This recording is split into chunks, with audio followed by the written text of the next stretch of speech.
Hola, ¿qué tal? Bienvenidos a esta clase del Libro de los Hechos. El día de hoy estamos abarcando el capítulo 1, así que bueno, ve por tu Biblia, pues comenzamos.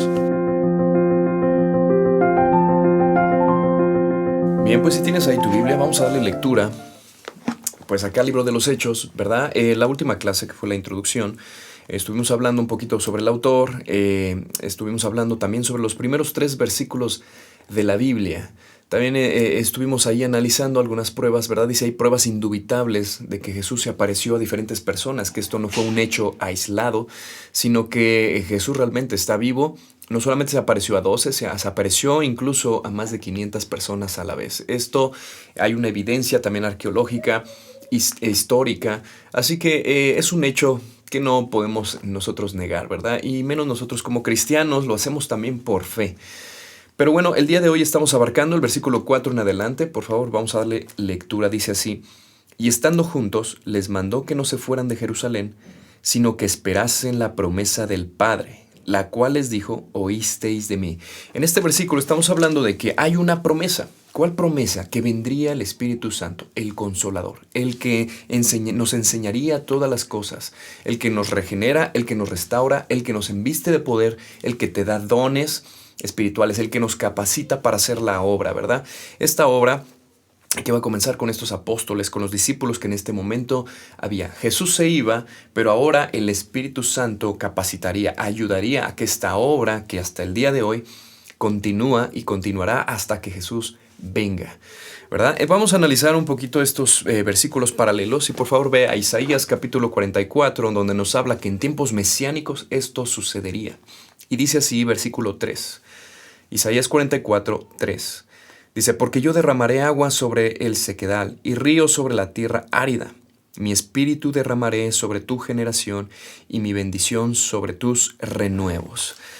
Esto habla de que en tiempos futuros, bueno, el Espíritu Santo vendría, el Padre derramaría de su espíritu y claro, todo esto ayudaría para cumplir esta profecía.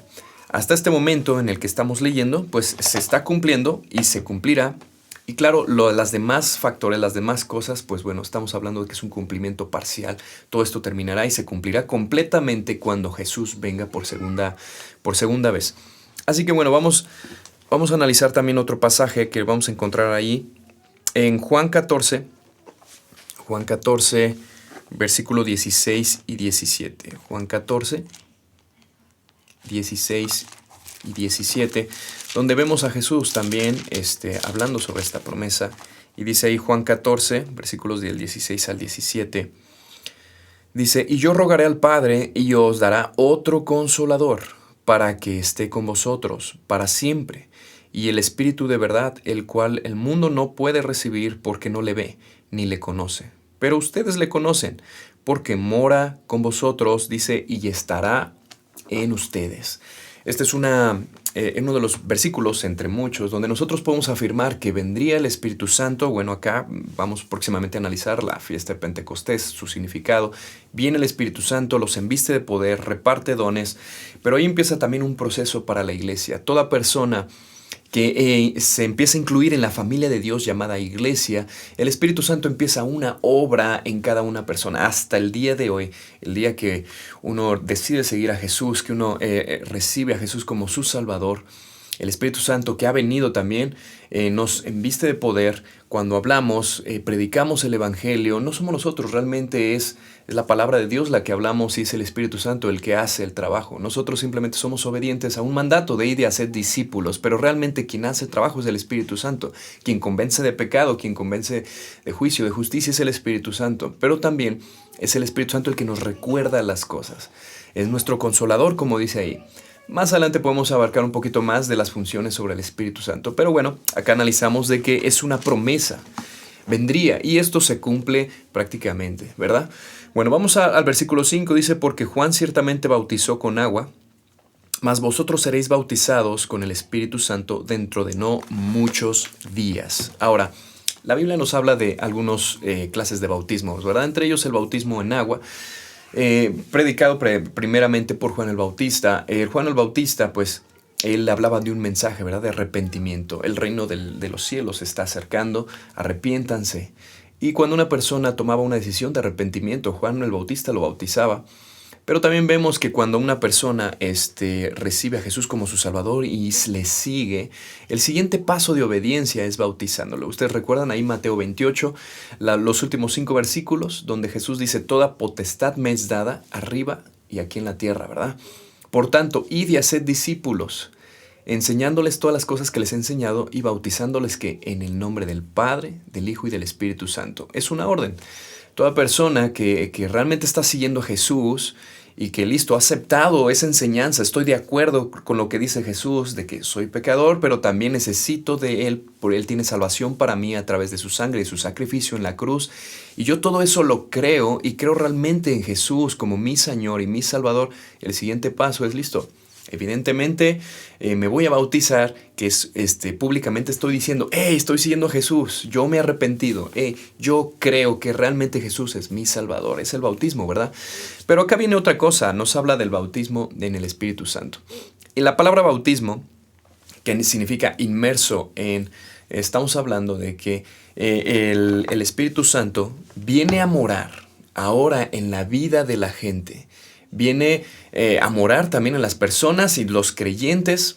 Y ahora, ¿quién vive acá en nuestro corazón? No solamente Jesús, sino estamos hablando que su Espíritu mora en nosotros. De hecho, el cuerpo ahora se convierte en un templo. Ya no solamente es en un templo como lo habían construido, ¿verdad? Antiguamente, sino que ahora la casa, se puede decir, donde mora Dios, ahora es nuestro cuerpo. Por lo tanto, lo cuidamos. No solamente significa esto, sino que también nos va a pasar de una familia a otra, de la familia de las tinieblas a la familia de la luz, de ser esclavos de Satanás, ahora ser siervos del Dios Padre, del Dios Altísimo, de ser hijos de ira y ser esclavos de Satanás, ahora somos hijos de Dios. Todo esto por redención. Redención significa el pago suficiente para que yo, siendo esclavo, ahora soy libre y ahora soy hijo de Dios. ¿Quién hace este proceso? El Espíritu Santo.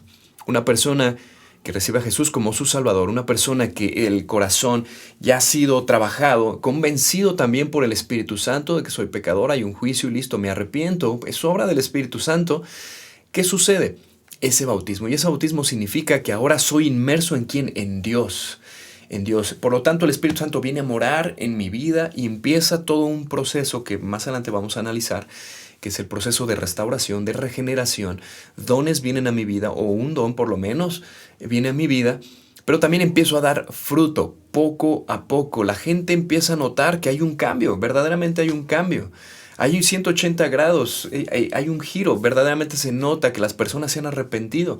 Ya no regresan más a esa vida, sino que empieza ahora un cambio. Claro, en esa vida podemos caer, podemos pecar, claro, porque el pecado está ahí aún en este cuerpo, pero eso no quiere decir que tenemos la misma práctica que teníamos antes de Cristo, sino que ahora todo lo contrario, el Espíritu Santo nos está ayudando. Todo este proceso es gracias justamente al Espíritu Santo.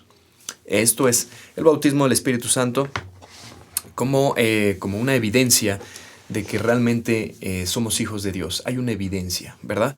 Bien, pues solamente vamos a leer un pasaje que nos va a afirmar todo lo que estamos hablando. Dice aquí, Primera de Corintios, capítulo 12, versículo 13. Dice, porque por un solo espíritu fuimos todos bautizados en un cuerpo, sean judíos o griegos, sean esclavos o libres, y a todos se nos dio a beber de un mismo espíritu. Habla del Espíritu Santo, claro, ¿verdad? Pero qué curioso que dice acá, en un solo espíritu fuimos todos, ¿qué? Bautizados, inmersos, sumergidos.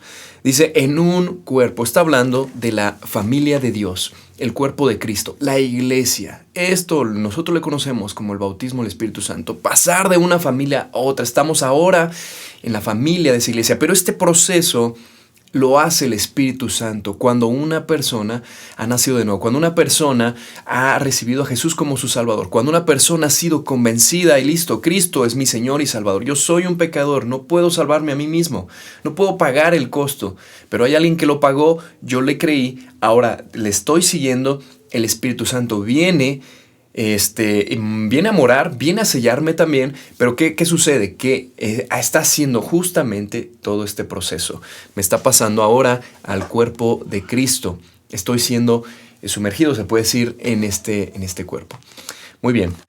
Vamos por favor rápidamente al versículo 6. Entonces los que se habían reunido le preguntaron, diciendo, Señor, ¿restaurarás el reino a Israel en este tiempo? Y les dijo, no les toca a ustedes saber los tiempos o las sazones que el Padre puso en su sola potestad. Aquí estamos hablando de un reino. Los discípulos aún todavía tenían esa duda, ¿no? Fíjense bien, qué curioso es esto. Los judíos esperaban un Mesías político, un Mesías que los liberara, sí, pero del yugo de los romanos. De hecho, en la entrada triunfal a Jesús, ese domingo, ustedes recuerdan, previo a su muerte, a su crucifixión, la gente lo recibe con palmas y Hosana, el rey que viene, ¿no? Y el Mesías nos va a liberar, ¿no? Yo creo que mucha gente estaba con esa expectativa. Sin embargo, esa misma gente, días después, estamos hablando de casi 5 días después, está gritando, ¡crucifíquenlo!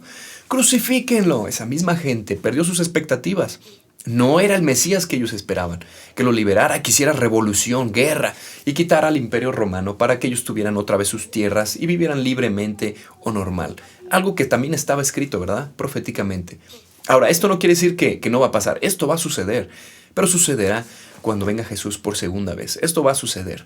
Sin embargo, Jesús venía con un propósito más grande y hablaba de otra libertad. Era la libertad, la cautividad, ¿verdad? De la muerte, del pecado, de Satanás. Por lo menos estas 3 cosas las encontramos en la Biblia. Pero a los discípulos aún no les quedaba quizá completamente claro, hasta que el Espíritu Santo, las circunstancias, van aclarando muchas de estas cosas. Entre esas dudas era, ¿restaurarás el reino? O sea, sí, ya vimos que somos libres de pecado, tú has pagado el precio, has resucitado, te creemos, eres Dios verdaderamente, pero el reino, ¿lo vas a restaurar? Quizá no era la pregunta, ¿verdad? Correcta. Sin embargo, Jesús les dijo, bueno, no les toca a ustedes saber los tiempos, las sazones, ¿no? ¿Esto vendrá? Sí, pero este no es el tiempo. Hay trabajo que hacer. ¿Cuál trabajo? Listo, hay mucha gente más allá, ¿verdad? Que tenemos que ir a rescatarse, puede ser, de alguna manera. No nosotros, realmente es Dios quien lo hace. Nosotros llevamos un mensaje que da salvación. Cuando la gente lo cree y el Espíritu Santo ha obrado en sus vidas, listo. La gente lo va a creer y es salva. Esta es una clase quizá para el libro de Romanos. Pero bueno, ahora encontramos que en el reino podemos encontrar 2 aspectos. Uno que es el espiritual y otro que es el físico. El espiritual lo podemos encontrar, por ejemplo, en uno de estos pasajes como Mateo 6, 30, me parece que es 33, vamos a buscarlo, donde nos habla y dice Jesús, ¿verdad? Mas buscad primeramente el reino de Dios y su justicia, y todas estas cosas serán añadidas. Estamos hablando de ese reino espiritual en nuestra vida, en nuestro corazón. Y este pasaje es el 33, ¿verdad? Mateo 6, 33. Busca primero el reino de Dios. Estamos hablando de que quién reina en tu corazón, quién está sentado en el trono de tu corazón. ¿Sí? Busca que reine Dios. Porque cuando Dios reina, o sea, es tu primer lugar, no reinas tú. Si te reinas tú, te vas a equivocar. Es como agarrar el timón de ese barco. Tú que no eres marinero y no conoces el océano inmenso, estamos hablando de la vida, debes ir para donde tú creas que es normal. Pero un marinero, alguien que conoce, realmente te va a guiar a buenos mares o hacia el destino correcto y exacto, al propósito por el cual estás aquí vivo. Y ese es Dios. Dios conoce el futuro. Dios conoce las cosas. Es mejor darle el timón de tu vida a Dios. Por eso estamos hablando de este reino, ¿verdad? Espiritual. Pero también está hablando se refiere acá a un reino físico. Y ese reino físico vendrá. Vendrá y se instaurará y será un reino de equidad, un reino donde no habrá más muerte, un reino donde nuestro cuerpo es joven, fresco para vivir una eternidad. El pecado ya no se enseñorea de nosotros, ni tampoco la muerte. Por lo tanto, será un reino genial, ¿verdad? Ese reino próximamente lo estaremos quizá estudiando en algún otro libro. Y ahorita pues solamente es un resumen por esta clase de pregunta que hace estos apóstoles. Jesús les responde, pues también en 2 versículos les responde, no les toca a ustedes. Esto vendrá, pero no es tiempo. Bueno, vamos al versículo 8. El versículo 8 es uno de los versículos clave en el capítulo 1. Subráyalo. Dice ahí, pero recibiréis poder. ¿Sí? El dunamis.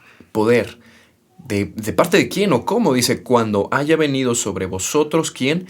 el Espíritu Santo. Cuando haya venido sobre vosotros el Espíritu Santo. Dice, pero viene ahí el por qué, el para qué de las cosas. Sí viene el Espíritu Santo, pero viene a cumplir una función. Y la función principal entre estas cosas es ¿para qué? Dice aquí, y me seréis testigos en Jerusalén, en toda Judea, en Samaria y hasta lo último de la tierra. Mire usted qué interesante es esto. El Espíritu Santo vino, ya está aquí, nos embiste de poder, pero hay una función. La función más importante es lo que le da el motor a la iglesia, es lo que le da la función a la iglesia, lo que mantiene a la iglesia en armonía, cumpliendo una gran función, que es el ir y predicar el evangelio a todas las naciones. Iglesia que no hace esto, de verdad, se está perdiendo de tantas cosas, se está perdiendo incluso de cosas intensas, milagrosas, sobrenaturales, que cuando la iglesia se enfoca en esto, Dios empieza a hacer y a usar a su iglesia, porque hay poder. Mire, dice acá que hay poder. Viene el Espíritu Santo y dice ahí, y me seréis testigo. ¿Y qué es un testigo? Un testigo es alguien que ve, que ha visto, que ha escuchado, que ha estado presente en la acción. Cuando Dios viene a nuestra vida, Dios hace una obra. Y ese es nuestro testimonio. Yo me convertí a los 18, el día de hoy yo tengo 36 y desde los 18 para acá mi vida ha sido sumamente diferente, totalmente diferente. La gente que me conoció allá y luego me ve, definitivamente sí nota ese cambio. Hay una gran diferencia de lo que yo hacía, lo que practicaba. Mi vida en pecado, no le rendía cuentas a nadie ni a mis padres. Tenía asuntos y problemas yo mismo, pero también con mis padres. Pero cuando viene Cristo a mi vida, hay un cambio, ¿verdad? Hay un cambio tajante, radical en mi vida, que el día de hoy por eso me dedico a esto. Yo soy doctor, yo soy médico. Yo sigo, claro, ejerciendo, tengo mi consultorio, no como antes. Realmente yo vivo para la gloria de Dios. Ahora lo veo yo como un ministerio más que como un trabajo. Pero ¿quién hizo eso? ¿Quién cambió la visión? ¿Quién cambió mis propósitos? O sea, yo tenía definido un plan y ahora mi plan ya no es mi plan, es plan de Dios. Y ya estoy en ese plan de Dios y me encanta, ¿no? Es mejor el plan de Dios que el mío, definitivamente. Uno vive, pues no es que viva todo lleno de lujos o todo esto, no, sino que más bien hay cosas que ni el dinero compra. Hay paz, hay gozo, hay paciencia, hay amor, hay restauración, hay gozo, hay perdón, que es lo más importante, ¿verdad? Entonces, el Espíritu Santo nos hace justamente eso en nuestra vida. Somos testigos del poder de Dios y ahora esto lo vamos y lo compartimos con el vecino, con la familia, y hasta donde Dios nos lleve. Hemos hecho viajes misioneros, acabamos de hacer un viaje misionero a Oaxaca y hasta allá hemos sido testigos, ¿no? Compartimos la palabra y el evangelio con estas personas, con los mazatecas. Hemos ido a otros viajes misioneros a otras sierras y también lo compartimos. Seguramente, si tú lo has hecho, te estás identificando. Es que Dios te usa justamente para eso. Mira, ¿sabes cómo me convertí? Por el testimonio de mi papá. Y mi mamá, claro, pero el de mi papá impactó mi vida. Mis papás se peleaban mucho, mi papá gastaba mucho dinero, fiesta, alcohol, fiestas familiares con muchos asuntos, cigarro, ya sabes, ¿no? Y mi mamá no le gustaba ir a esas fiestas, se enfadaba de esas fiestas, acababan en pleitos, mis papás se peleaban, se gritaban, incluso muchas veces hablaban de divorciarse. Pero, ¿qué sucedió? Mi papá viene a Cristo por una persona, una paciente, mi papá también era médico, que le insistía, ¿y qué sucedía? Pues que mi papá un día pues decidió ir a la iglesia, ¿no? La primera iglesia bautista aquí en Morelia. Fuimos, nos llevó ese día, mi papá creyó ese mensaje, Dios hizo una obra en su corazón, él recibió a Jesús como su Salvador, le dio un giro. Yo tenía 15 años, pero de los 15 a los 18 yo vi el cambio en mi papá. Fue increíble, tan así que impactó mi vida, impactó de tal manera que yo decía, lo que tiene mi papá yo lo quiero. ¿Qué es? Yo no encontraba respuesta hasta en un campamento de jóvenes. Ese pastor hablaba a mi vida. Prácticamente no era él, era Dios realmente usándolo, siendo testigo, ¿sí ves? Mi papá fue otro testigo. Impactó mi vida. Yo me convertí. Entonces, de esto se trata. Hechos 1:8. De qué hizo Dios en tu vida. Sí, bueno, no te lo calles, tienes que empezarlo a compartir, tienes que ir y predicar el evangelio, pero también puedes usar tu testimonio como una introducción para que más personas crean. Yo fui impactado por personas que yo vi sus vidas y vi ese cambio, ese giro. Dije, ¿qué hizo? ¿Qué pasó? Fue Dios, fue Jesús ahora, ¿no? Reinando en su vida, en su corazón. El Espíritu Santo usando a estas personas, usando a mi papá para que yo crea. Somos 4 hermanos, bueno, tengo 3 hermanas. Ahora el día de hoy toda mi familia principal pues creemos en Jesús, seguimos a Cristo, le servimos. Es increíble lo que Dios hace, ¿verdad? Bueno, por último, estamos viendo también que hay un orden, ¿verdad? Y no quiere decir que precisamente tenemos que hacerlo así, pero bueno, era un orden cronológico para ellos, ya hablando de que la gran tarea que tenían que hacer. Y dice ahí que primero sería que en Jerusalén, era donde ellos estaban. Y claro, va a ser evidente.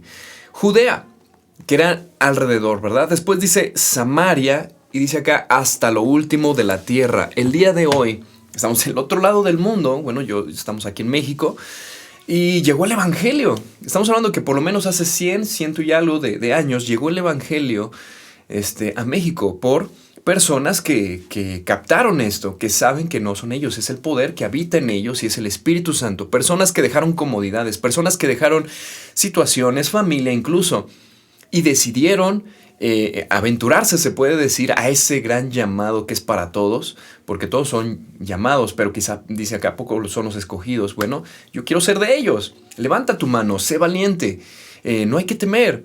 Ya tienes el poder, el Espíritu Santo, si mora en ti, listo, tenemos que hacerlo.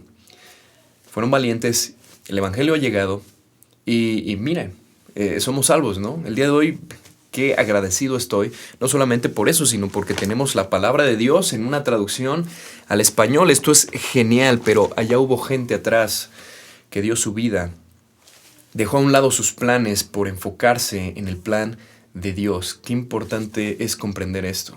Pero solamente viene por el Espíritu Santo, que es el que nos convence, que es aquel que nos ayuda, nos recuerda, nos sustenta, nos abraza, nos consuela. No vas a estar solo. Este camino muchas veces podemos pensar que es solitario, pero la verdad es que no. La verdad es que el Espíritu Santo está aquí, Jesús está aquí, está en medio de nosotros. Lo podemos hacer, claro que lo podemos hacer. Para el ser humano es imposible, pero para Dios, que ahora ya mora en nosotros, todo es posible. Y Él es el que nos usa por gracia, no lo merecemos, pero Él nos usa, Él quiere usarnos, quiere usarte. Así que bueno, vamos a avanzar. Versículo 9 dice, y habiendo dicho estas cosas, viendo ellos, fue alzado y le recibió una nube que le ocultó de sus ojos. Jesús se va. Él da las últimas instrucciones, esperen aquí en Jerusalén. Claro, otras cosas más, pero Él está siendo alzado. Imagínate esa escena, ha de haber sido increíble. Pues así como se fue, imagínate lo que dice acá, dice, y estando ellos con los ojos puestos en el cielo, entre tanto que Él se iba, he aquí se pusieron junto a ellos 2 varones con vestiduras blancas. Muy probablemente eran ángeles. Versículo 11, los cuales también les dijeron, varones Galileos, ¿por qué estás mirando al cielo? Este mismo Jesús que ha sido tomado de ustedes al cielo, así vendrá, como le habéis visto ir al cielo. Así vendrá. Y es justamente lo que estamos esperando, la segunda venida. De los montes de los olivos, Él se va. Acá vemos, ¿dónde está? El versículo 12 dice, entonces volvieron a Jerusalén y desde el monte que se llama el Olivar, el cual está cerca de Jerusalén, camino de un día de reposo. Estaban justamente en ese monte. Pues ahí mismo vendrá Jesús, ¿verdad? Claro, sucederán más cosas. Claro que a nosotros nos dirán, pues bueno, los tiempos están cerca. Y yo personalmente creo que estamos justamente en esos tiempos finales. Hay tantas cosas que se han cumplido en los últimos siglos. Entonces, los tiempos están cerca. Jesús viene. Bueno, vamos a leer algunos versículos. Y bueno, así como Él vendrá, pues tenemos algunos pasajes. Por ejemplo, tenemos el pasaje de Zacarías 14. Vamos a Zacarías 14 del 1 al 5. Zacarías 14 del 1 al 5, que dice así. Dice, y huiréis al valle de los montes, porque el valle de los montes llegará hasta Sal, y huiréis de la manera que huisteis por causa de terremoto en los días de Usías, rey de Judá. Y vendrá Jehová, mi Dios, y con él todos los santos. Y acontecerá que en ese día no habrá luz clara ni oscura. Será un día el cual es conocido de Jehová, que no será ni día ni de noche, pero sucederá que al caer la tarde habrá luz. Acontecerá también en aquel día que saldrán de Jerusalén aguas vivas, y la mitad de ellas hacia el mar oriental y la otra mitad hacia el mar occidental, en verano y en invierno. Y Jehová será rey sobre toda la tierra.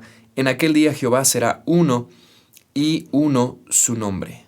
Y claro, podemos seguir leyendo todo lo que sucederá, ¿verdad? No solamente está este pasaje, estoy seguro que tú conoces quizá algún otro, donde se habla esta segunda venida, ¿verdad? O la venida de Jesús, el día del Señor también se lo conoce, ¿no? Apocalipsis nos habla también de esto. Yo solamente tomé aquí un pasaje pues paralelo, ¿no? Para hablar sobre esta segunda venida. Hermano, anímate, Jesús vendrá, pero hay trabajo que hacer, hay tarea que hacer. No solamente es tomar clases, sino ahorita es una clase, pero aplícalo, empieza a hablar, involúcrate en misiones, involúcrate en tu iglesia, sirve, comparte. Estás en una escuela, comparte con tus compañeros. Trabajas, compártele a tus compañeros de trabajo. ¿Tienes familia que no conoce a Jesús? Compártele. Esto es urgente, porque vendrá Jesús y cómo nos va a encontrar.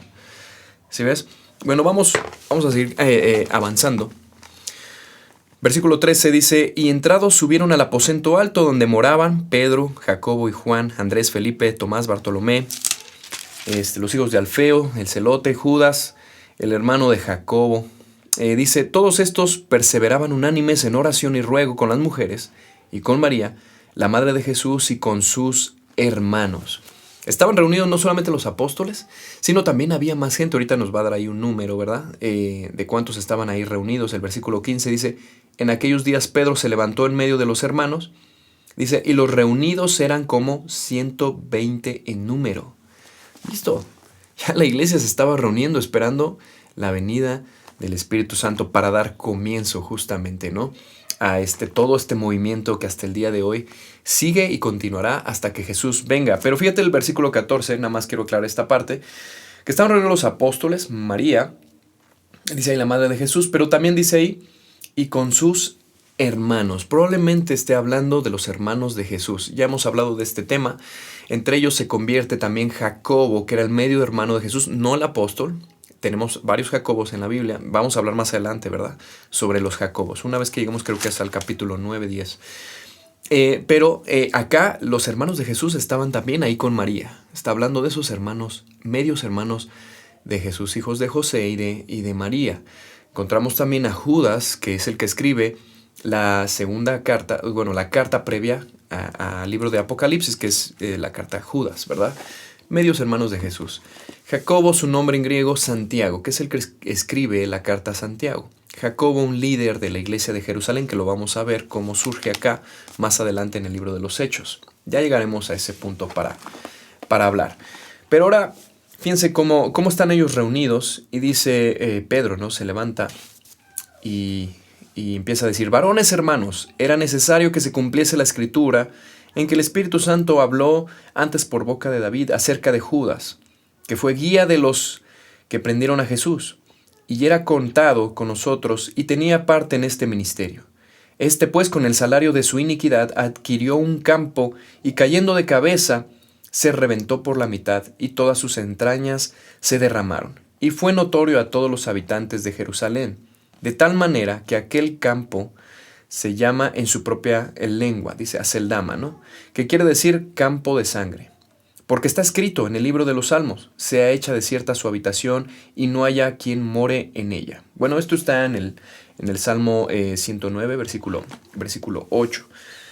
Dice acá, y tome otros oficio. Bueno, es necesario pues que de todos estos hombres que han estado junto con nosotros todo el tiempo, que el Señor entraba y salía entre nosotros, comenzando desde el bautismo de Juan hasta el día que se entró en nosotros, fue recibido arriba, uno sea hecho testigo con nosotros de su resurrección. Está hablando de que querían escoger pues un nuevo apóstol, ¿no? Judas ya no estaba, estaba muerto, se suicidó, no estaba más, por lo tanto tenían que escoger uno nuevo. Pero vamos a analizar un poquito lo que fue la muerte de Judas. La muerte de Judas tenemos por lo menos dos relatos, y tenemos otro.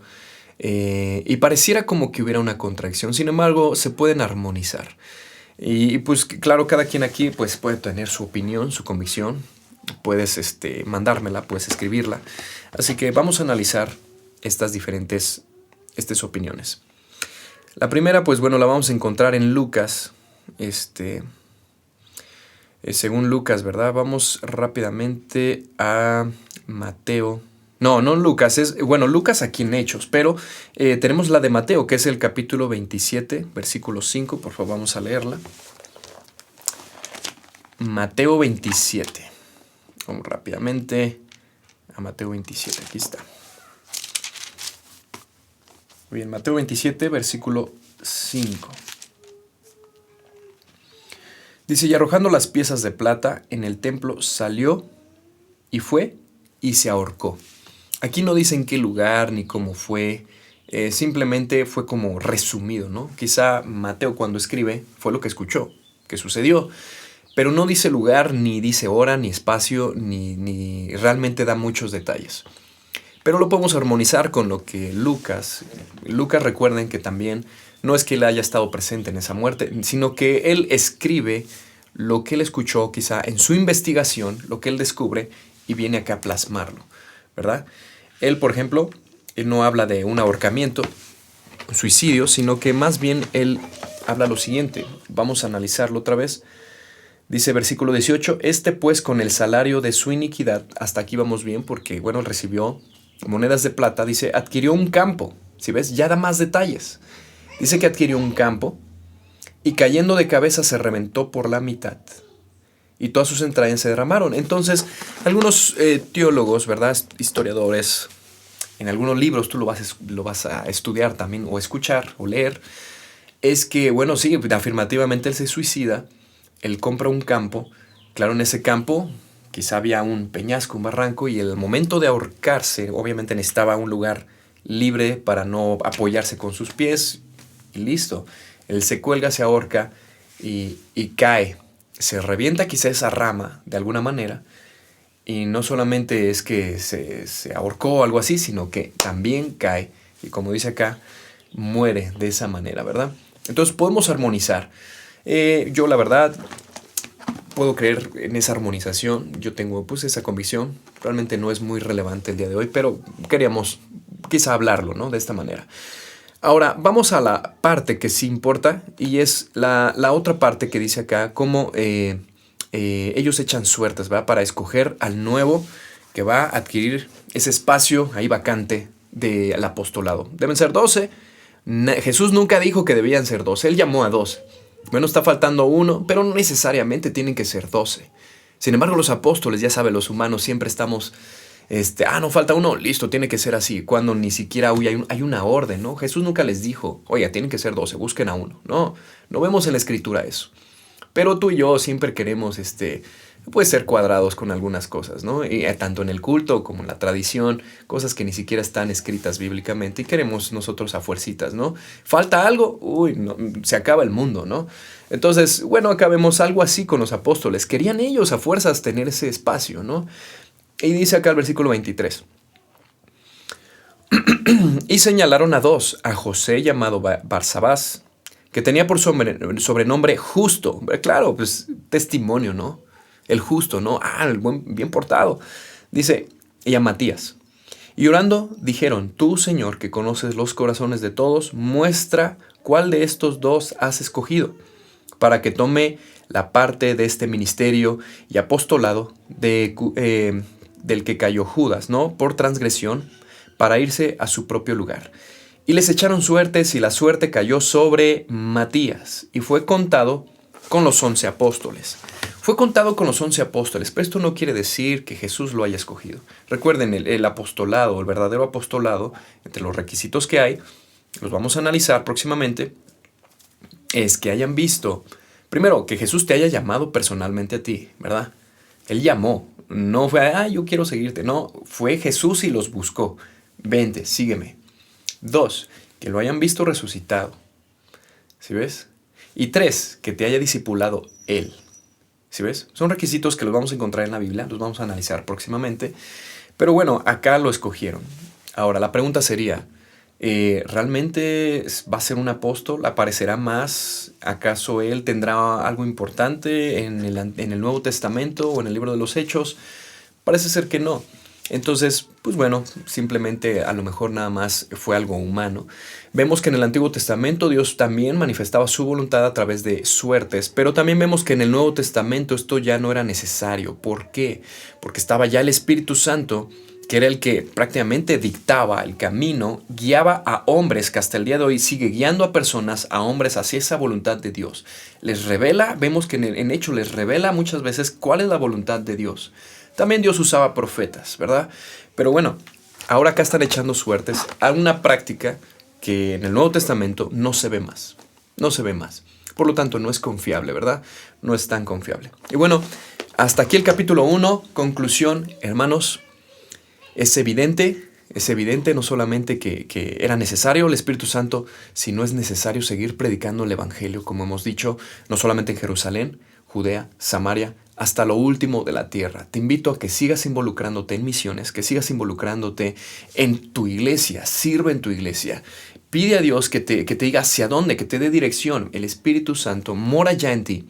Por lo tanto, si tú ya eres hijo de Dios y estás inmerso ahora en su familia, listo, tienes capacidades, te está dotando, tienes un don por lo menos para servir. Listo, ponlo en acción.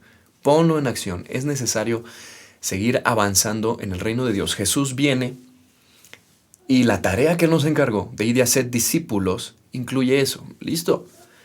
El hacer discípulo incluye desde predicar, gastarte tiempo, incluso dinero, de ir, visitar, moverte, dejar tus planes personales por ir al plan de Dios. Y entonces estar haciendo un discípulo. Ve todo el trabajo que se requiere para hacer discípulos. Jesús no dijo, vayan y prediquen, no. Él ya lo da por hecho, que lo vamos a hacer. Si no es ir a hacer discípulos, pero hacer discípulos es difícil. Para nosotros imposible, pero el Espíritu Santo aquí está. Nos va a dotar de poder, dice, ¿no? Listo, ya lo tenemos. Listo. Experiméntalo, vívelo. Ese es el poder de Dios, que mora ahora en nosotros. Lo tienes, créelo. Se cree por fe también. Así que bueno, hermanos, vamos a orar. Dios les bendiga, los esperamos capítulo 2 próximamente. Dios, gracias por este día. Bendice, Señor, a cada una de las personas que está escuchando este mensaje, Dios. Síguenos animando, Padre mío. Sabemos que ahora la obra de tu Espíritu Santo, Señor, en nuestra vida hace posibles tantas cosas, Señor, que para nosotros son imposibles, incluyendo, Señor, nuestra transformación, el dejar el pecado, Señor, nuestra práctica sobre el pecado, Señor, y ahora, Señor, pues parecernos cada día más a ti, Señor. Te pido, Señor, por aquellos que en este momento pues están batiéndose, Señor, en campos misioneros, Señor, difíciles, complicados, Señor, por aquellos pastores, Señor, que siguen predicando correctamente tu palabra, Señor. Bendícelos, guíalos, Señor, con poder y que muchas personas te conozcan, Dios. Te pido, Señor, que nos animes, nos bendigas, nos cuides, en el nombre poderoso de Jesús. Amén. Dios los bendiga, hermanos.